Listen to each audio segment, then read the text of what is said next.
Wow, there's a lot of people.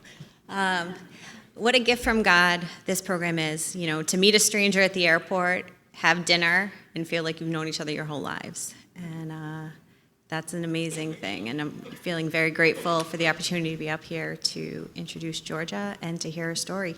Thank you. Thank you.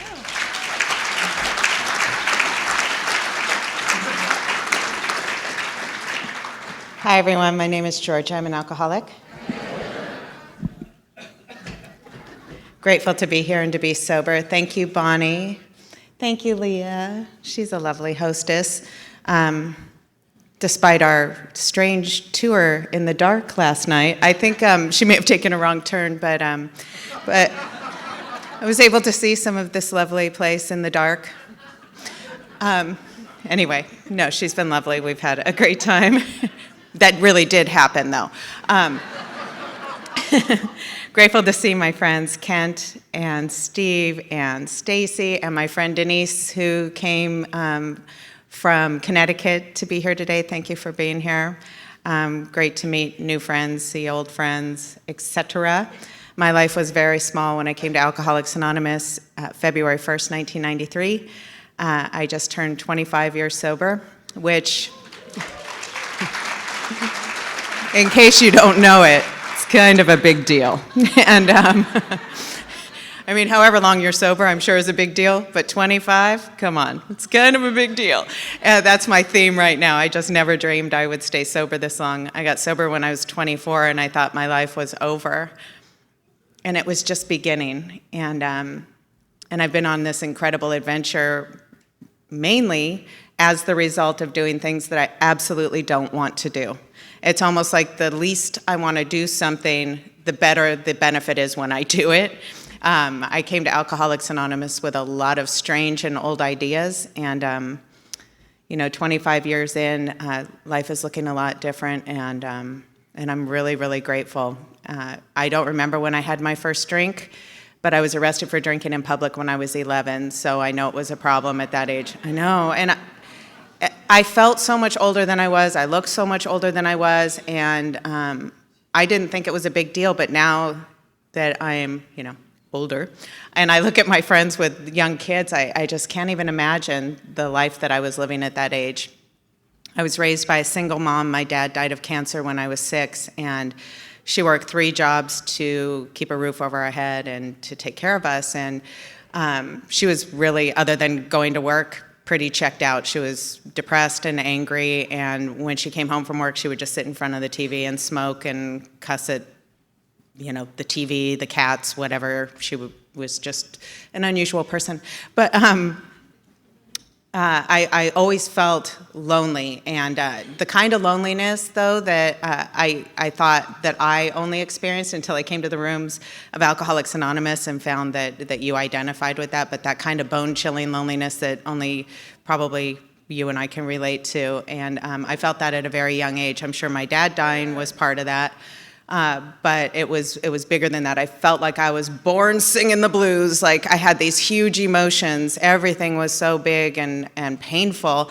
And so my dad dying, and then my mom kind of just, having to work her butt off to take care of me. If you've ever been around somebody that you just know doesn't like you can just sense it. That's the feeling I had in my house. I feel like my mom had not signed up for this, to raise a kid by herself. When my dad died, she didn't know how to drive, she didn't work, and so everything changed. And I've never had any rules, I've never been grounded, I've never had any structure at all in my life, so I just ran wild.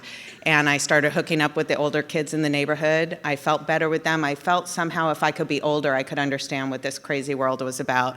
And I started hanging out with the older kids. They were smoking and drinking, so I was smoking and drinking. And my mom threw up her hands and said, "You're going to do whatever you're going to do anyway. I can't do anything to stop that.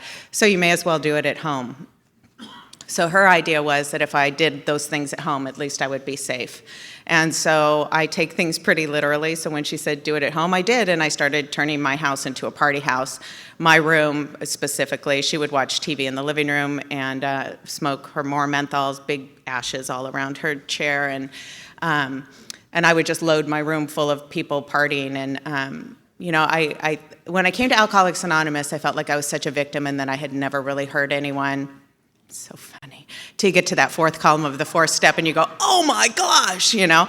But one thing that I didn't even think about till years into sobriety was my mom used to have a calendar hanging in her bathroom, and she'd write important things, appointments on. And one day, one of my friends who was in my room partying wrote, there I sat, brokenhearted, tried to, but only, you know, that poem. And somebody wrote that on the bathroom wall, and then shortly thereafter, more people started writing. And before too long, my mother's bathroom walls were covered with just like what you would see in a public restroom. But she just had given up and just was like, whatever, I don't care. And in elementary school, I excelled. I was an A student. I was student body president. But for as far back as I can remember, my higher power was your approval. I needed it. I needed you to make me okay. And I couldn't articulate it at the time, but I had this sense that if somebody loved me, then I would be okay. That's what I was learning from all the television shows I was watching. That's what I was watching from all the Disney movies. Once, you know, Prince Charming comes into the picture, everything falls into place. And I didn't learn until I had double-digit sobriety that a man is not a plan. That was shocking. Whew, I could have saved so much time. But I aspired to do and be nothing other than loved. So my goal was to make you love me, and I was going to make you love me. But I was about the height I am now in elementary school, and which made me sort of like an ogre. And the kids came up with a nickname for me, which was BFU. It stood for Big, Fat, and Ugly. And I know. Give me a minute. So, and then in junior high, the kids came up with another nickname for me based on the size of my lips, which I will not repeat tonight, but now people pay to have their lips done, so. But back then, I used to try and pretend like I didn't have any. I'd like tuck them in. I wouldn't wear lipstick, and then you know, as soon as you start drinking, you're like, bleh, bleh, bleh. Anyway, or as soon as I start drinking. But so I was so full of self-hatred and so desperate for you to love me. And so alcohol, you know, from the beginning was an escape for me. It was like an e-ticket out of how I was feeling. And my childhood and these things don't make me an alcoholic. I think they just made me thirsty earlier, you know. And I had my first suicide attempt when I was 12 years old. And then by the time I was 13, I was pregnant. And I ended up terminating that pregnancy at the urging of my mom and my boyfriend. And I had another suicide attempt at 13, and I just hated myself. And I kept doing things that I thought would make you love me, but only made you pity me and not love me, the opposite, you know. And but I couldn't understand that. And so, and once I start drinking, you know, all bets are off. I have no power to not have that second, third, 20th, 50th drink. You know, I have no control once I take that first drink, but I didn't know that. And so at that age, you know, I'm drinking in public places where all the teens would hang out, like Latuna Canyon, Haynes Canyon, you know, all these places outdoors where people would hang out. And I'm drinking Old English 800. I'm drinking 10 High whiskey. If I have a choice of a chaser or a pack of cigarettes, I'm always going with Marlboro Red Box, which I started smoking when I was 10 years old. Started stealing my mom's car when I was 10 years old. So, you know, it was already, well, actually, these are the years where I felt like it was working. But it was for me, not for the people around me, however.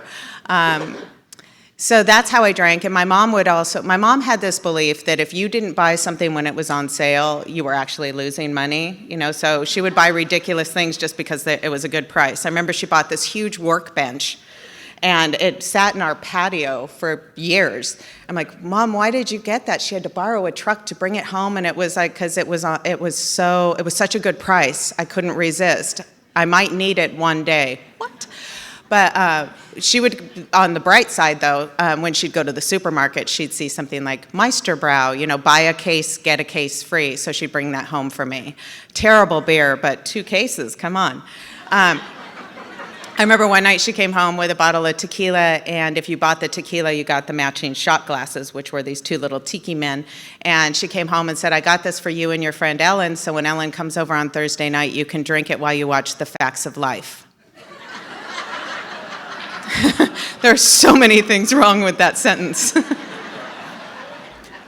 Because there was still that sweetness of me that was watching The Facts of Life, with Tootie and all the girls. It was so sweet. But yet I'm pounding down hard alcohol to get out to go do my thing. And you always have to make sure you have enough booze before you get out, because you don't know how much is going to be out there, So that's kind of what my life looked like at that age. And my relationship with my mom was difficult. My mom was funny and charismatic sometimes. And other times she was angry and depressed, and I'd walk through the door and I'd say hello, and she would just look at me and just say, not now!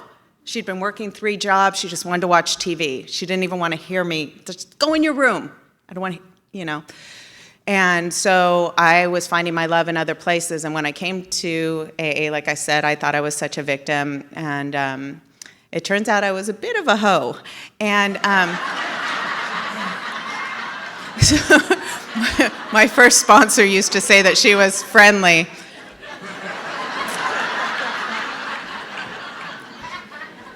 Yeah, I guess I was friendlier.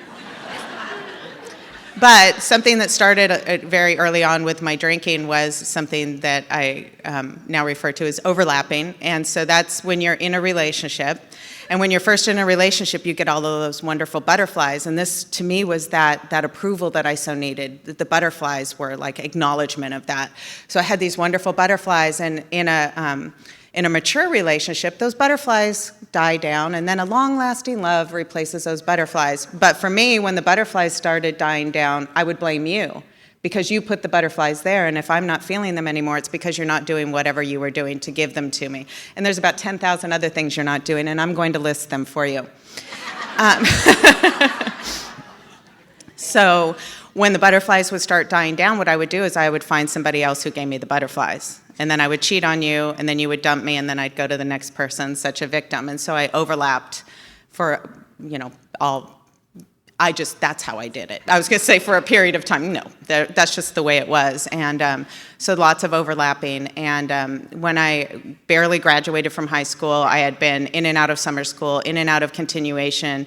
Nobody was ever saying, good job, go get that, you need to graduate. It was me there was always part of me that right before I was going to jump off a cliff, so to speak, I would pull myself up by my bootstraps and get back into line. And so my senior year, I got all the credits I needed for the 3 years of high school and was able to graduate with my class. As soon as my mom knew I was going to graduate, she claimed bankruptcy and moved home to her mother. And my mom and grandma were my only family, and I was always told that we only had each other. We could only rely on each other. You can't trust anyone else. Everyone will let you down. Everyone will hurt you. We have to stay together. But these women were nuts. And my grandma was the meanest person I had ever met. She used to tell me how ashamed she was of me and how I had ruined my mom's life, and if my dad was alive, how disappointed he'd be in me, and she drank.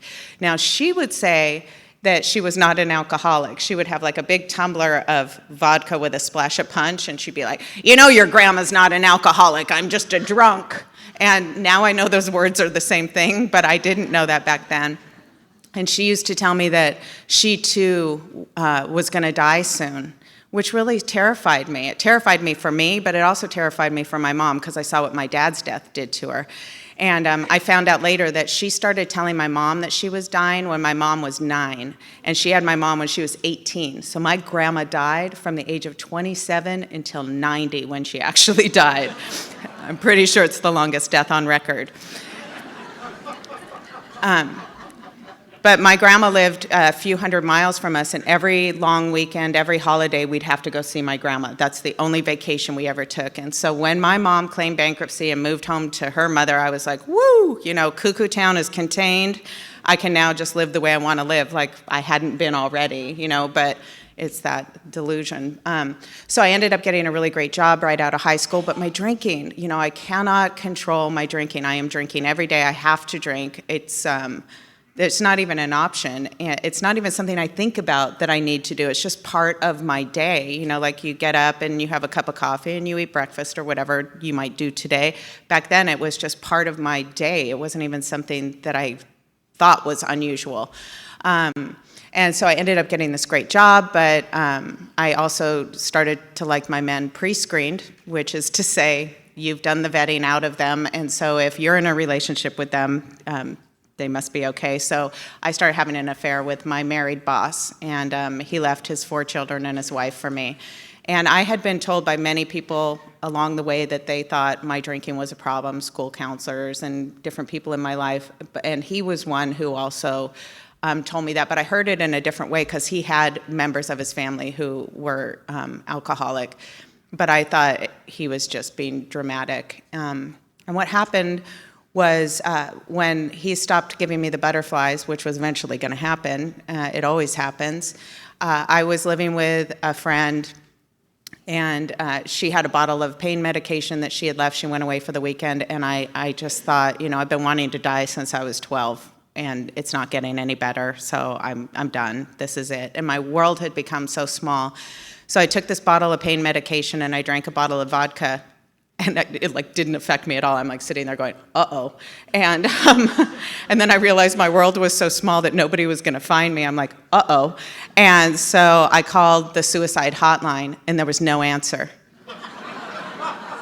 True story. Story of my life. And so I called some other suicide prevention line, and I said, this is what I drank, this is what I took. If I make myself sick, will I be okay? And they said, no, you need to call 911. And I was like, oh, yeah, no, I don't want to do that. But I called 911, and I said, this is what I took, this is what I drank. If I make myself sick, will I be okay? And they said, no, we need to send some help for you. I'm like, oh, well, I'm fine. You don't need the siren and all that. I'm cool. You can hear it. So the next thing I hear is, woo, woo, I'm like, oh, running down the hall of my apartment building, and the paramedics come in, and they are totally hot. So I'm like, how you doing? And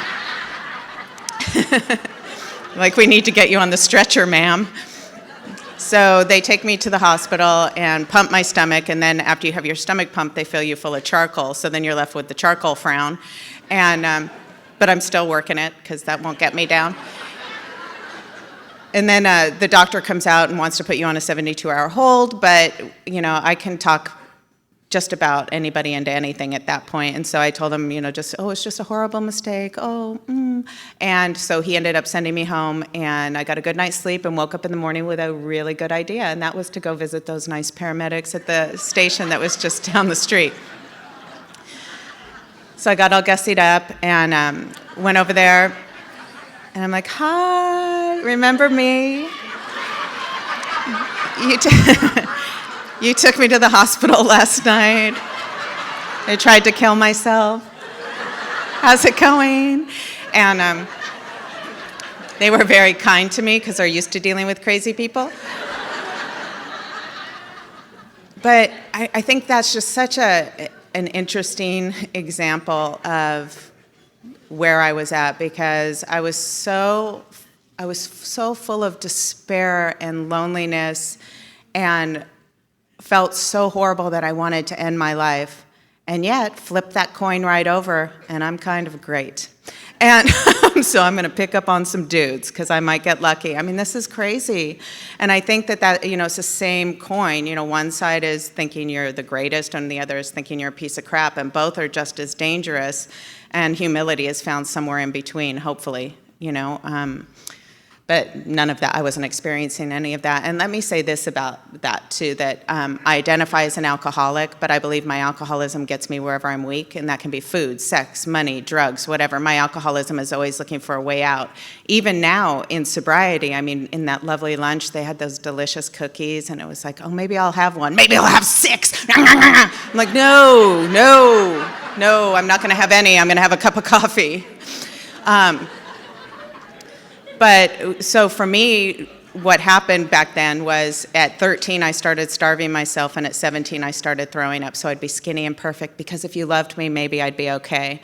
And I did whatever drug came along because I just didn't want to feel the way I felt. And, my alcoholism was looking for all these ways out. And I didn't get any recovery from any of those other things that I thought were different than my alcoholism until I addressed my alcoholism in the rooms of Alcoholics Anonymous. And what I mean by that is going to meetings, working with a sponsor, praying to God, doing the steps, all the tools we've been given here. If I just work on those things every day, my friendship problems seem to resolve, work problems seem to resolve, finance problems seem to resolve, health problems maybe not so much, but I'm in a better spiritual condition to deal with them.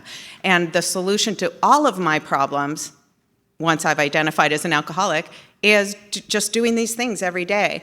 But back then, I didn't know that, so I was just trying everything to fill that emptiness that I had inside. And so I survived, obviously, that suicide attempt, and my roommate at the time had a brother who had a little problem with crack cocaine. I mean, it was no big deal, but his wife was so upset and kicked him out. Apparently, he was better. He hadn't gone to a program or anything. It was just magic. He was just better. And his mean old wife wouldn't understand that, so my roommate asked if her brother could come stay with us. And the thing I liked most about him is he was crazy about me, and it didn't matter how I felt about him at all, really. And so it turned out, though, you might be surprised to find out that he wasn't done. He wasn't better. And so he started acting really weird. And I don't know about you, but it's really hard for me to be with somebody who has a different buzz. When I was a teenager and people were getting stoned, I'd be like, "You're so stupid. Give me some." Now I'm stupid, so it's not so weird.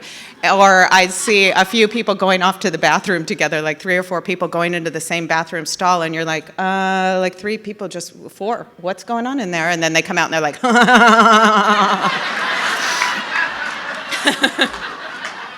I remember my boyfriend going, "Babe, what? I didn't do anything." But then you're invited in, and then it's not so creepy. And that's sort of what happened with this guy. He started doing what he does, and I said, "I want some." And he said, "No, you don't." And I said, "Yes, I do," because I couldn't break up with him, and I couldn't be with him the way he was. I mean, it seemed to be the only solution. And so I started doing that with him, and within 6 months, I got evicted from where I live, fired from my job, and he sold my car for a piece of crack cocaine, which went for about $20. And I wasn't grateful so much then. I'm grateful now because I really think that had that not happened, I probably would have lived the kind of life that my grandma did, and for a really long time. And I'm grateful that this experience brought me to my knees so much more quickly. But what happened was I had no place to live, so I went to live with my best friend's parents. We both grew up in La Crescenta together, and my best friend Diana and I used to party together. She grew out of it, moved to San Diego, was living a big life, and I had continued just to circle the drain. And when I had no place to live, her parents took me in. And her parents were, or are, they're still in my life today, I adore them. She had brothers and sisters, and they'd all sit down for dinner at the same time every night, and they'd talk about their day, and they'd talk about things coming up and trips they were going on and what they were planning for the future. And I had only seen that on TV, and I got to sit down and eat dinner with them from time to time. At my house, I was making SpaghettiOs and banquet fried chicken and whatever I could cook and eating on my lap. I mean, so this was like I just didn't. It was weird, but there was something really attractive about it. And so when I had no place to go, they took me in, and I lived with them and continued to drink, thinking that my problem was something else. But my drinking continued to be a problem. So then I thought, well, I can just stop. And I'd been to meetings of Alcoholics Anonymous with my friends who really needed it because I'm a really good friend. But the God stuff, and it just seemed like. It just seemed depressing to me, and I realized that my perception of the meetings I went to are part of what that was about, but I just decided that I would do it on my own, and I like to document things, so I would keep track on a calendar, day 1, and then I'd have to scratch it out, and then it'd be day 1, I have to scratch it out, and it's just a lot of paperwork, and so I decided if I was going to be miserable, I'd rather be drunk and miserable than sober and miserable. And I poured my first guilt-free drink in the longest time, and it was White Zin in the box. And I poured that glass, and I was drinking it, and the phone rang, and it was a guy who worked with Diana, and he had been sober a while, and she'd been telling him about her loser friend, me. and gave him the number. And so he called and he said, I understand you have a problem with alcohol. And I said, I do. And he said, I want to give you the number of a woman to call in AA. And he gave me the number of Pat Y. And I called Pat, and she said, my husband Vince and I are going to a meeting. Why don't you come with us? And I did. And I get goosebumps every time I share this, that a stranger called me, gave me the number of another stranger who took me to a room full of strangers, and I've been sober ever since.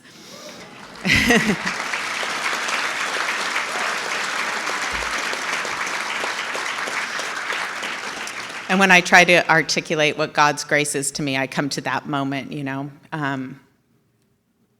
So Pat and Vince took me to the big Wednesday night Pacific group meeting, which was like this, like the light was on in people's eyes and people were laughing. They were happy and sober at the same time.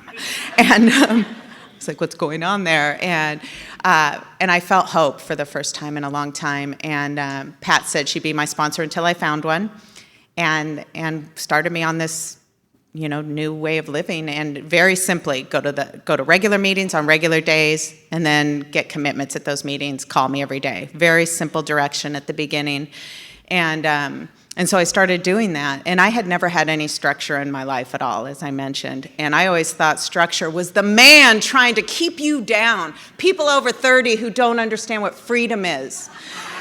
And but what I've come to find out is that the more structure I have in my life, the more creative I am, the more safe I feel, the more I'm able to do. It's like the more structure I have, the more time seems to bend. And I don't know how it works, but it's like so many other things when I came to Alcoholics Anonymous, so contrary to what I believed before I came in, you know.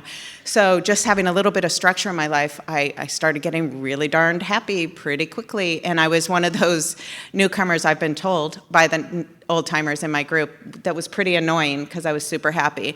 And then there's always a few of the people with time who say, well, wait till you hit your second year, and oh, you're in that pink cloud. Let me just tell you this, if you're new, don't listen to them. Seriously, I was in that pink cloud for my first 6 years, and I'll tell you why. Because I kept doing all of the stuff I was taught to do when I was new, going to meetings, working with a sponsor, being of service, praying, doing the steps, you know. I did that. And it wasn't until I had like 6 years sober that some stuff happened, which I'll get to. But and now with 25 years, I'm doing that stuff every day, and I am tapped back into that joy and in a pink cloud again. And that is available to all of us at any time. The power is on our side of the street to do those things. But anyway, so happy newcomer, you know, with, you know, huge bouts of, you know, tearful, inappropriate emotions, which is new. I mean, which is usual if you're new, normal.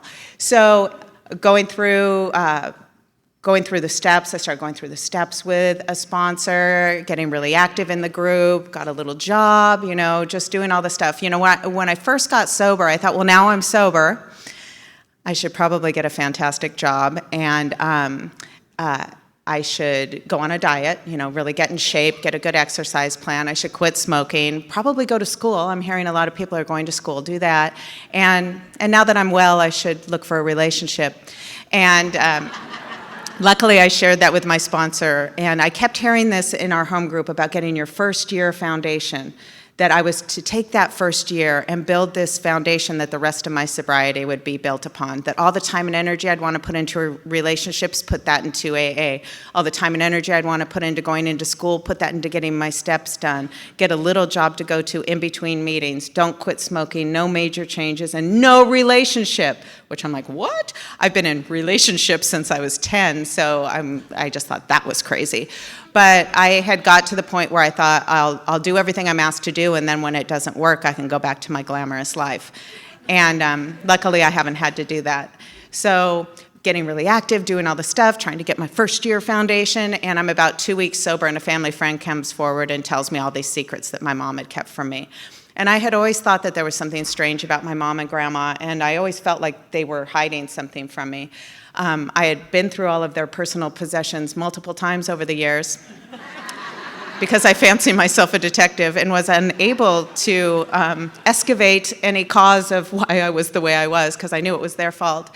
And so I had set aside that idea until this family friend came forward and told me all this stuff, and I was like, I I knew it. And so I wrote down everything he told me, because when you hurt me, I like to be super specific when I throw it in your face. So I wanted to have all the facts documented, but instead of taking those to my sponsor, to my mom, I took them to my sponsor, Pat, and I said, look at what I found out. And she said, it's so good you have that written down. You're going to need that later. I had no idea what she meant. So I was like, ruh-roh. She said, but for now, I want you to start working on being a good daughter and granddaughter. And I was like, what? Okay, well, I don't know what that means. So we came up with a formula that I'd call once a week, I'd write once a week, and I'd visit as often as I could. And if I were doing those things, I would know at the end of the day when my head hit the pillow that I'd been a good daughter and granddaughter.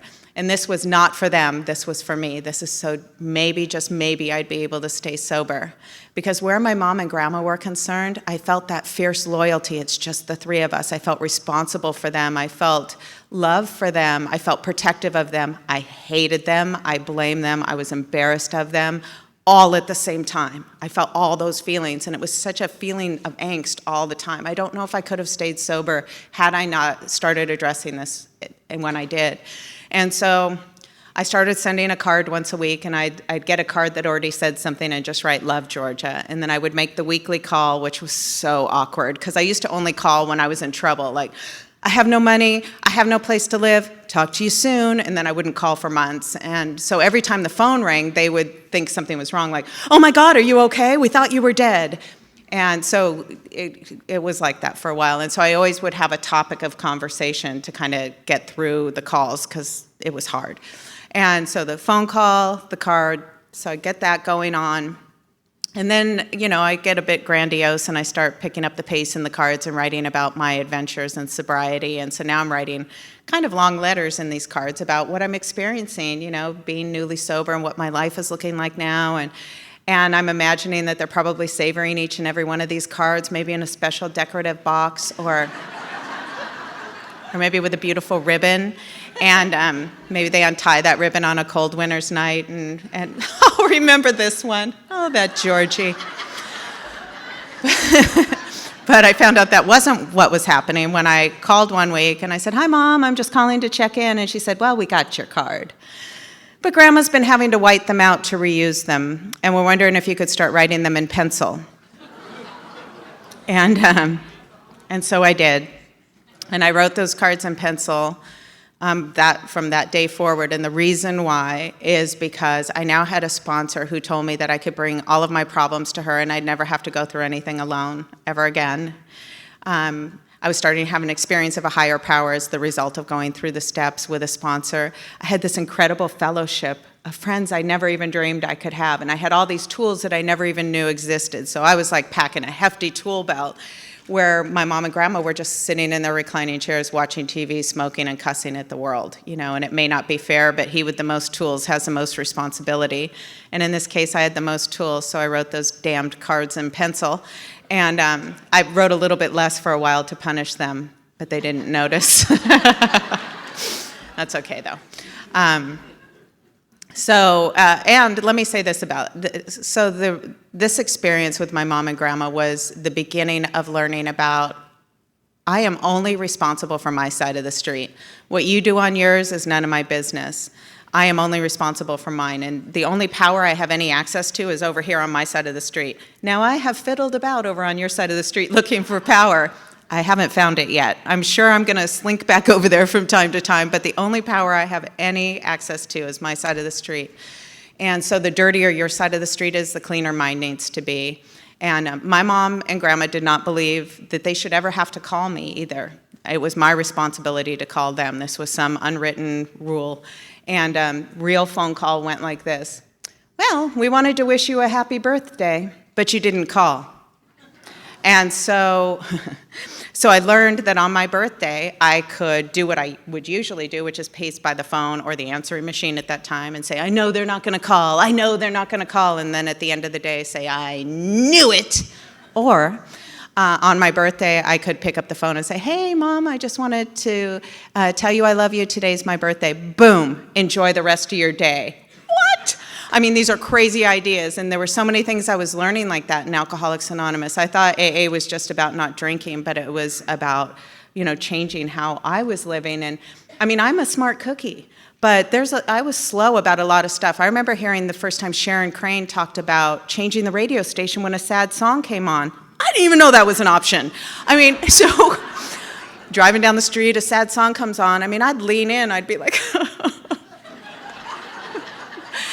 poor me. Maybe pull down the rearview mirror to see how it...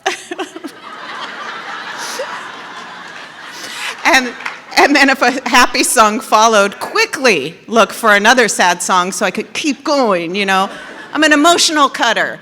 And so I started learning all these simple tools, and made it to that first year. I had a watch. In our group, we have what we call a watch. The night before you turn one, everybody gathers at a coffee shop and counts down to midnight and sings happy birthday to you at midnight. Oh, nobody's ever odd that before. Most people just go. I'm like, oh yeah, it doesn't really translate. But yes, it's so wonderful. And the only way you can have a watch is you have to go to all the watches. So your first year, you don't sleep, ever.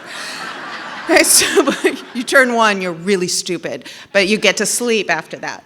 So there were like 200 people at my watch, and as they're leaving, they shake your hand, and I knew everybody's name except for one, and I thought, wow, how much my life had changed in just a year. And I'd kept that commitment to stay out of a relationship for a year and about an hour and a half.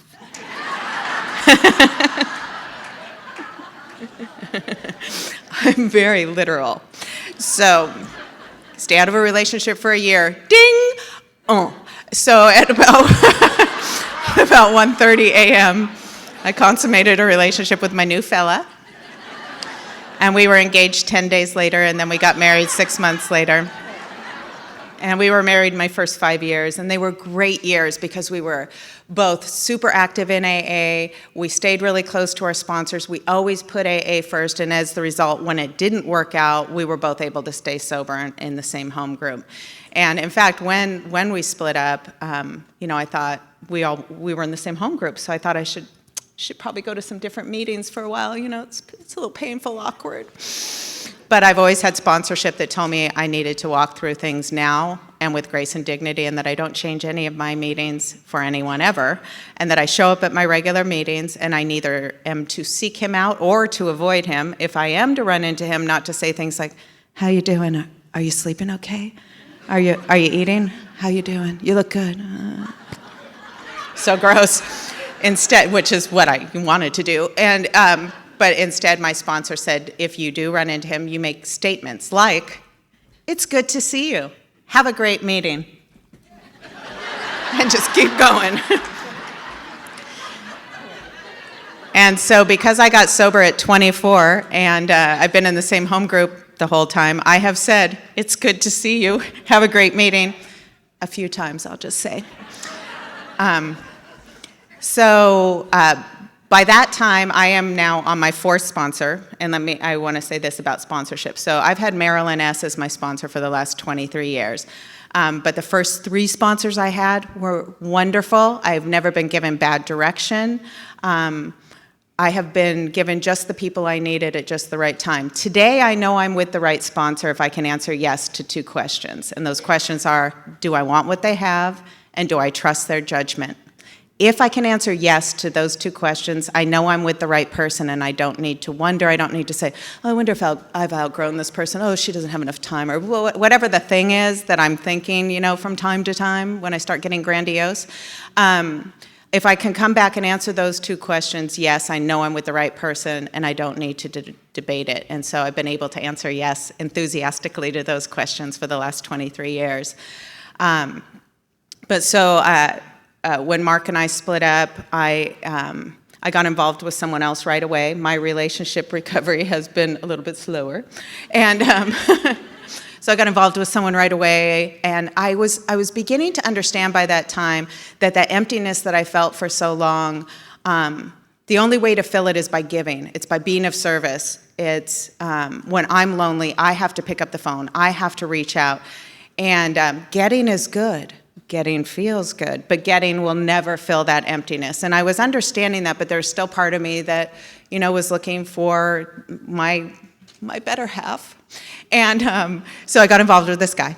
And we were having fun, and I was really active in my group, going to tons of meetings and service and taking classes and working. And, I was operating at a high velocity, like from morning until midnight, 7 days a week. Wah! And then I had to have a second back surgery in sobriety. And I had a minor surgery early on, and this was a spinal fusion where they were going to go through the front. And if everything went well, it would be a 6-month recovery time. But I ended up being in that 1% or 2% where something goes wrong, and I ended up being bedridden for about a year. And so I lost everything at that point in my sobriety, on the outside, let me say that. So I have the surgery, and then I'm having complications, and my leg is swelling up, and it's bright red, and so they thought maybe I had a blood clot, but it ended up that I had something called reflex sympathetic dystrophy, which is a disease of your sympathetic nervous system. And my doctor had a patient before me that he was unable to diagnose for like a year, and one of the key things is getting diagnosed right away so you can start getting treatment right away. And in the past, people with this same thing would end up with amputations or in wheelchairs. And so the fact that he knew exactly what was wrong with me, I think is what helped me so much. And so I started having to go to these treatments at the hospital 3 times a week. I go Monday, Wednesday, Friday. Now I can barely walk because I've just had a spinal fusion. But now I'm having to deal with this other thing. And I would go to the hospital and they do cervical and lumbar punctures, like epidural blocks in my neck and my spine. And they'd fill the affected leg with an IV fluid. I mean, it was really gory and painful, but it seemed to be the only thing that we could do at the time. It had to be really aggressive. And it was my AA group that took care of me. My mom and grandma couldn't be there for me for whatever reason. They both had vehicles and time and stuff.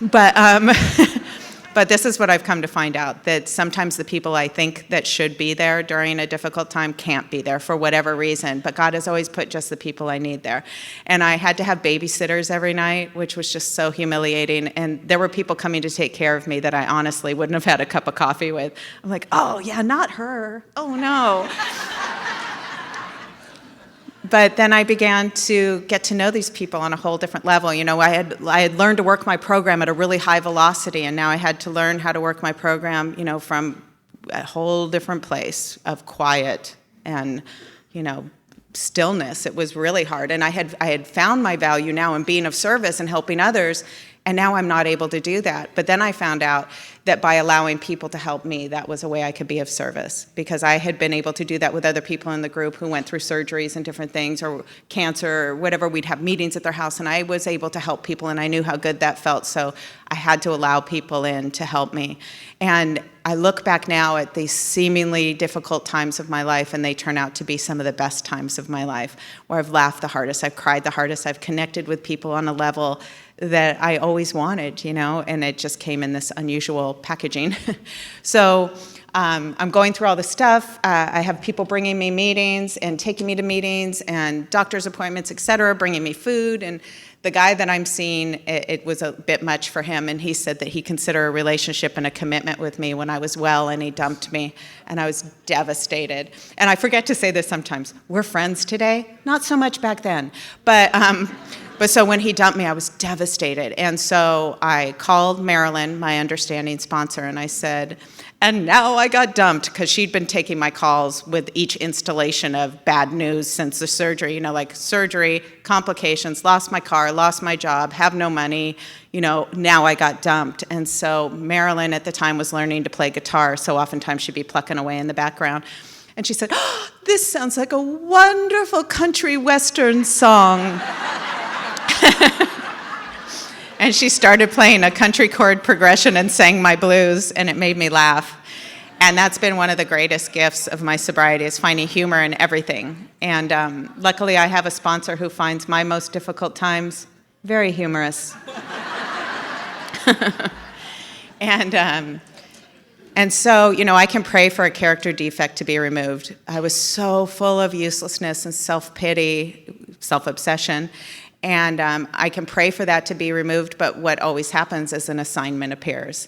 And, with my mom and grandma, I had that sense of entitlement, and the assignment was love and tolerance. And here, full of uselessness and self-pity, and there was a man in our group named Mike Finch, and he had been diagnosed with Lou Gehrig's disease.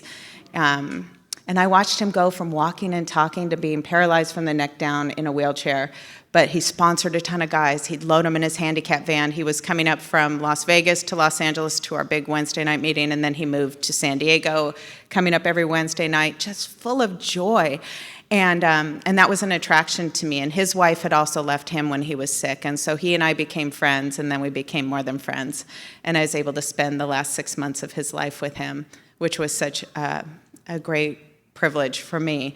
I wouldn't have chosen to love somebody that I knew was going to die, but we never know how much time we have.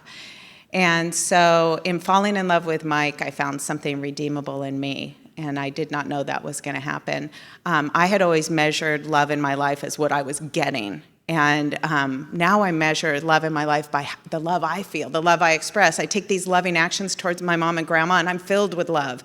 I've got it swirling. What they do with it on their side, none of my business. And so with Mike, I used to call him the Make-A-Wish boy, which is really distasteful, I know, but he had a good sense of humor.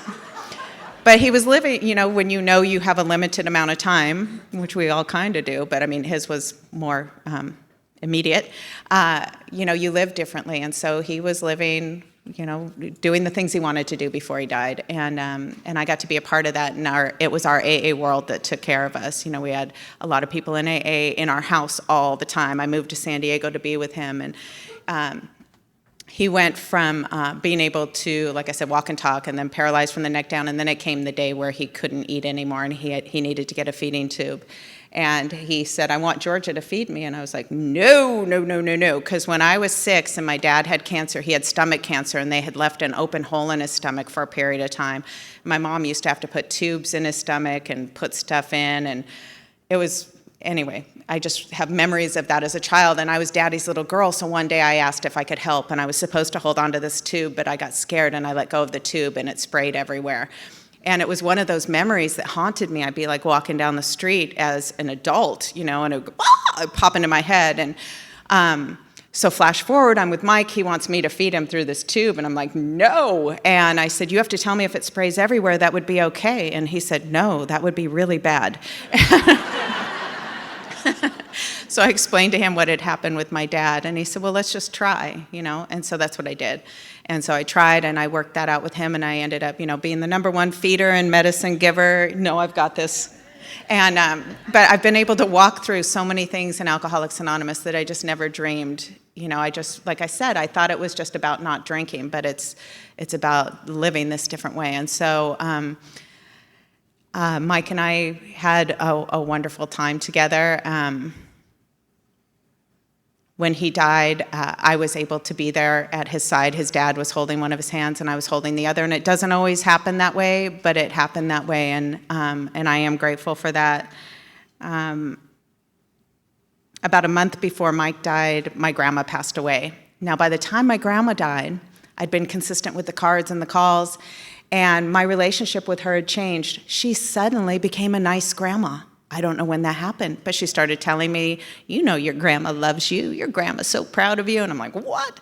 But I had now gotten sober and wanted people to believe that I was the new me. And so I likewise saw my grandma as, okay, you're a nice grandma now. I'll play. But it was real. And I think what happened is just like our disease ripples into the lives of the people we love, I think our recovery does too. And so when my grandma died, I was good with her, and I was good with my mom, and I got to be there for my mom. And obviously when I was 6, I wasn't there to support my mom in the way I was able to now that I was sober, and I could be a positive influence in her life and a positive person to help her. And so my grandma died, then Mike died, and I moved back to LA. My health continued to get better, and today I'll just say this about chronic pain. So we're not supposed to say our case is different, but if you suffer with chronic pain, your case is different. My case is different, but not in the way that you may be hoping I'm about to say, which is I have to do twice as much to feel half as good. And that means I have to do more than maybe some of my friends in AA. I mean, I have friends who can do less stuff. I'm not one of those. I have to do a lot to just kind of stay level. And I treat my chronic pain with AA and with Pilates. If you have suggestions after the meeting, no, thank you though. I appreciate it so much though.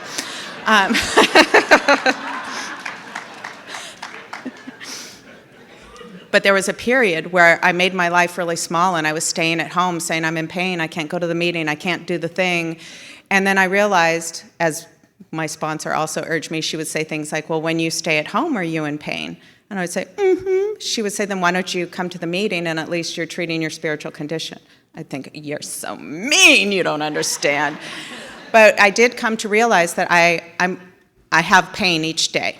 I can be at home and have a tiny little life, or I can be in pain and go live a big life. But what happens is, as I live that big life, the focus is not on the pain so much, and my pain has actually gotten better the more I live. So that's just my little sidebar about chronic pain.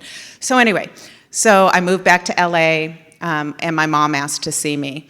I had been consistent with the cards and the calls, and as you know, my grandma just passed away, so I had gotten a little job back in LA and started back kind of into the flow of life, and I went up to see my mom, and she sat with me for 2 days and told me her life story, which included those secrets I wrote in that book when I was 2 weeks sober that I had never found necessary to throw in her face. And the secrets that I had written down are that my mom and dad were never married, and that she lied to me about that, and that my dad was an alcoholic and a womanizer, and that she had embezzled the money that my dad left me when he died. Well, in reality, she embezzled that money to pay bills, pay for food, you know. It wasn't that she embezzled it. So some of the secrets that I got were not accurate, but what my mom did those next 2 days was tell me her story, and that was filled with secrets that she had not talked about in over 30 years. Even she and my grandma didn't talk about them, but she said that because they involved my grandma, she was waiting until my grandma was gone out of respect for her. And so she told me that my grandma at 8 years old was sent to live with another family because her parents couldn't take care of both she and her sister. So she went to live with this other family where she never went to another day of school. She cooked and cleaned and was sexually and physically abused by the people in that family. And the way she got out of that was she got pregnant with my mom at 18 and married a man that she didn't love. And by the time my mom was born, she had already left that man and had gone off into this whole other life. So then my mom is now living with other families and in boarding schools as a child, and my grandma's forgetting her over the summers. And so what ended up happening is my mom always wanted to be with her mom, and my grandma would come and visit her. Eventually my mom went to live with her father and her stepmom. And one day she was given the choice, you can go with your mom today or you stay with your dad, but you can't do both. And so she chose to go with my grandma because my grandma was wearing shiny objects and drove a fancy car. And I get that. Shiny objects, I've chased those my whole life. And so she went for that. It looked better, and it turned out that the way my grandma had gotten those was through racketeering and prostitution. And she had been involved in this whole crime thing, and she had become a madam. And what she did with my mom is she turned my mom out to work the same business. And so my mom never went to another day of school. My mom was physically and sexually abused, had countless pregnancies. She had 2 children that she put up for adoption when she was 15 and 16. Each time she was pregnant, my grandma kicked her out because my grandma thought that my mom had seduced my grandma's boyfriend and all this crazy stuff. So the way my mom was raised was not being able to trust anyone, even her own mother. There was no friendly direction for her entire life. And while she was pregnant with those children, she lived on the streets of Hollywood, in doorways. People would take her in to sleep in their businesses. And I mean, the story that my mom told me over these next couple of days about those years was shocking. I have not heard a worse story so far, inside or outside of Alcoholics Anonymous. And I had spent my whole life being mad at my mom for not giving me what I thought I needed, love and guidance, and why would she withhold that from me? I could have been such a better person if she had been a better mother, if she had, done all these things. And I thought she had these things and was withholding them from me because she didn't deem me worthy. But she never had them to give. She did not possess them. And it was insanity that I was trying to get something from her that she didn't even have. And there was such freedom in realizing that as a result of doing these steps and being able to look at my part. And So I was so grateful that I was given that crazy direction by a sponsor to be a good daughter and granddaughter when I didn't want to, because it turned out that my mom was like a superhero. She was able to do more with me than the life she had and the life my grandma had and that I may have had. My mom and dad weren't married. My mom was my dad's mistress, and that was a source of shame for her. And when he died, the money went to his wife, not to her. And he was a womanizer, I guess. I don't know. I mean, this is the stories that I've been told. And he had a child with the neighbor, and the neighbors raised that child as their own. And so I was hearing all these stories about her life and how really her goal from the moment I was born is for me not to have that same life. And so I began to have a mad crush on my mom. And I'd learned to take my stuff to my sponsor and to my girlfriends, and so I got to just know my mom, Betty. I used to call her Boop, and she was funny and so smart. She would work crossword puzzles all the time. When we watched Jeopardy, she knew every answer. I'm like, you've got to go on this show. We could be millionaires, you know. She was so smart, but where I turned to alcohol, she turned to hoarding. She was like the kind of hoarder that you see on those TV shows. And so there was many points throughout my sobriety where I wanted to fix her, and at one point where I actually wanted to report her. I don't know to whom, but I went to my sponsor with this, I need to report her. And my sponsor reminded me that she had her own higher power. I was not it. And that I was just to offer to help where I could and to love her exactly where she was. And so I did, and I got to get to know her and to share these wonderful years. And a few years later, she was diagnosed with cancer. She had a 5-way bypass, a heart bypass, and they found cancer when they were doing that. And she was diagnosed with lung cancer, and then it went to her bones and to her brain. And I was able to spend the last few months of her life with her, using some of the things that I learned in taking care of Mike. I had regrets. And for me, I find that things stay in a place of regret until I can either use that experience to help someone else or to change something I'm going through. So I had some things that I wish I'd done differently with Mike that then I got to do differently with my mom. And likewise now with my mom, there are some things I wish I had taken better care of my spiritual condition while I was taking care of her. But I got to spend those last few months with her, and I always tell this story because it describes her so beautifully. And she was 75 years old, sick as a dog. We're going to the hospital for yet another test, and the x-ray technician comes out, and she said, "This won't affect my ability to bear children, will it?"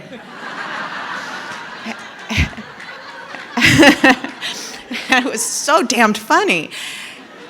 And I would have missed it all if I had followed the well-meaning suggestions of my friends and therapists, of course, the therapists who I lied to, but that all talked about confronting and setting boundaries and not keeping secrets and all of these kind of aggressive stances, when in Alcoholics Anonymous we're taught about love and tolerance.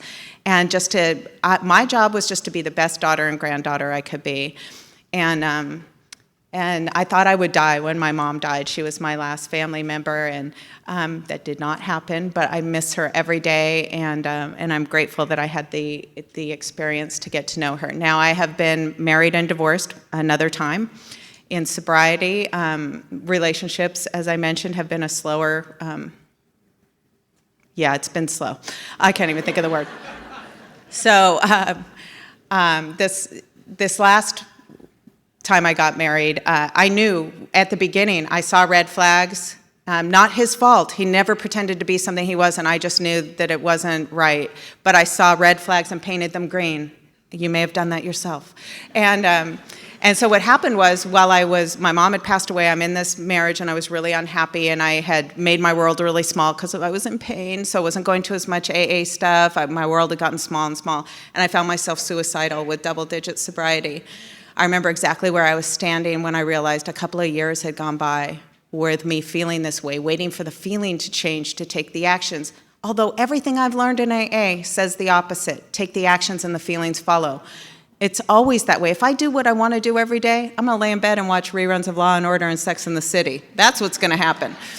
So I remember where I was standing. I thought, I can't drink and I can't kill myself. I believe if you kill yourself, you have to come back and repeat all these lessons. And I'm like, I am halfway done. There's no way I'm coming back for this. So I thought, how do I best want to pass the wretched time I have left on this planet? Because I am very dramatic. And I thought maybe I can be of service. And I did something you just maybe won't believe. I went through the steps again, and I beefed up my program, and I got back to the stuff that I was talking about, just that being my focus every single day. And I tapped back into that joy again. It took a while because I was way deep in a hole at that point.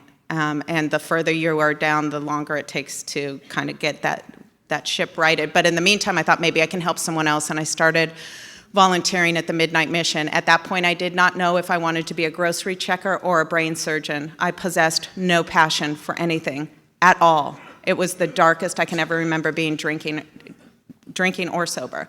And so I started volunteering at the Midnight Mission on Skid Row. It was a place that I started volunteering when I was new and serving meals to our homeless community.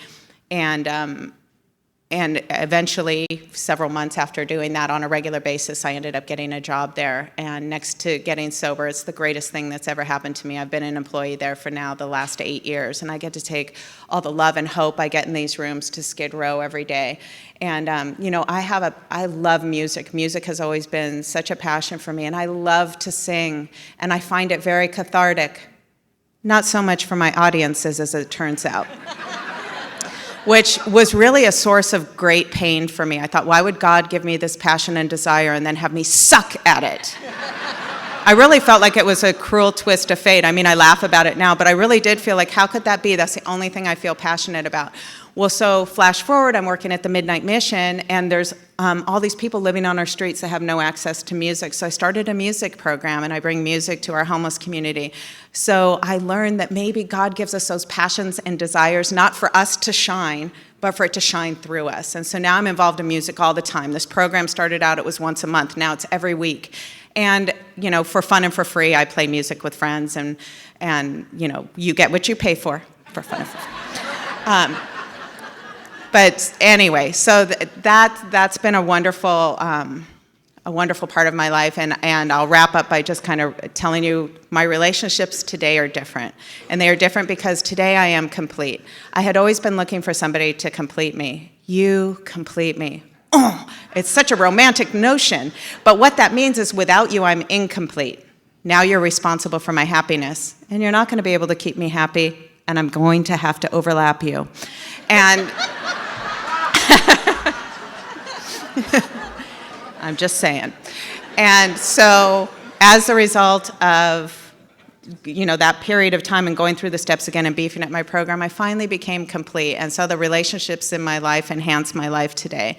And, because of this, I think, I was going to say as an alcoholic, but I think just as a human being, I'm so afraid of my emotions, but because Alcoholics Anonymous has provided this beautiful net with sponsorship, a higher power, the steps, and all the tools we have, I get to take these giant leaps, and I get to love somebody I know is going to die. I get to fall in love with somebody who breaks my heart. Who cares? I get to go try things. I get to embarrass myself and go sing, and I get to pursue my dreams, and those things don't break me anymore because I have this beautiful net here, and I have a primary purpose to stay sober and help another alcoholic, and I am so grateful for my life today. Thank you.